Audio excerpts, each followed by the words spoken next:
Akwụkwọ mbụ nke Samuel isi nke 13. Sọl gbara afọ mgbe ọ malitere ịbụ eze.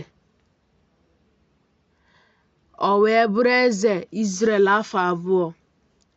Sọl wee họpụtara onwe ya nnụ ndị ikom 7 n'ọgụ 10 sitere n'Izrel. Nnụ ndị ikom 5 wee dị n'aka Sọl n'ime Mikmash na n'ugwu Betel. Nnụ ndị ikom 2 n'ọgụ 10 dịkwa n'aka Jonatan n'ime Gibea Benjamin. Ma o zilagara ndị ụfọdụ n'etiti ndị Izrel, onye ọbụla n'ụlọ ikwu ya. Jonatan wee tigbuo ebe nguzo ndị agha ndị Filistia nke dị na Geba. Ndị Filistia wee nụ ya. Sọl wee fụọ opi ike n'ala ahụ niile sị ka ndị Hibru nụ. Izrel niile wee nụ sị na Sọl tigburu ebe nguzo ndị agha ndị Filistia. Na Izrel aghọrọwokwara ndị Filistia ihe na-esi isi ọjọọ. E wee kpọkọta ndị Izrel iso Sọl ruo Gilgal. Ndị Filistia wee chịkọta onwe ha ibuso Izrel agha. Ọgụ nnu ụgbọala ọzọ 3 na nnụ 15 na nnụ ndị ịnyịnya 15 na ndị agha dịka aja nke dị n'ụsọ oke osimiri na ụba. Ha wee rigota maa ụlọ ikwu ha na Mikmash n'akụkụ ihu anyanwụ Bet-Aven. Ndị ikom Izrel wee hụ na mkpanaka ha n'ihi na a na-achị Izrel n'ihe ike. Ndị Izrel wee zoo onwe ha n'ọgba na n'ọhịa ogwu na n'ime nkume dị elu na n'ụlọ elu na n'olulu. Ma ndị Hibru ụfọdụ gabigara Jọdan ruo ala Gad na Gilead. Ma Sọl nọgidere na Gilgal. Ndị Izrel niile makwara jijiji na-eso ya n'azụ.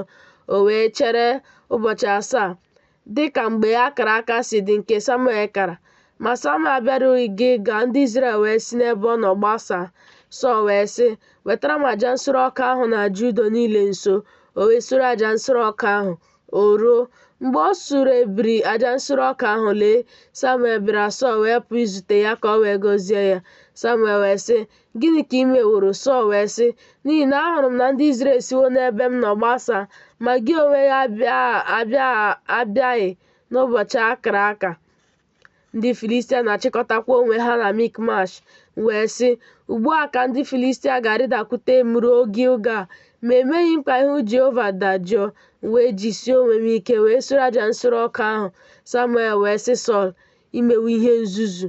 I debeghị ihe Jehova bụ Chineke gị nyere n'iwu, bụ nke o nyere gị n'iwu, n'ihi na ugbu a Jehova ga-emewori ka alaeze gị guzosie ike n'ebe Izrel nọ ruo mgbe ebighị ebi.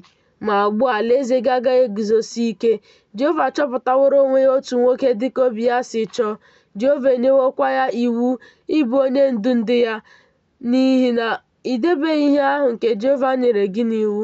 Samuel wee bilie si na Gilgal rigoro Gibea Benjamin.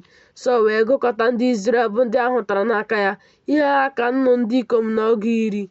Sọl na Jonatan nwa ya na ndị ahụtara n'aka ya wee nọdụ na Geba Benjamin.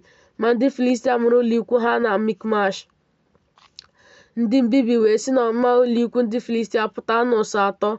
Otu ụsụ chere ihu n'ụzọ Ofra ruo ala Shual. Otu ụsụ wee chee ihu n'ụzọ Bet-Horon.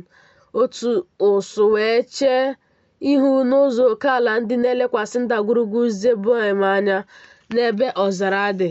Ma achọtaghị ụzụ ọbụla n'ala niile nke Izrel, n'ihi na ndị Filistia sịrị ka ndị Hibru wee ghara ịkpọ mma agha ma ọ bụ ùbe.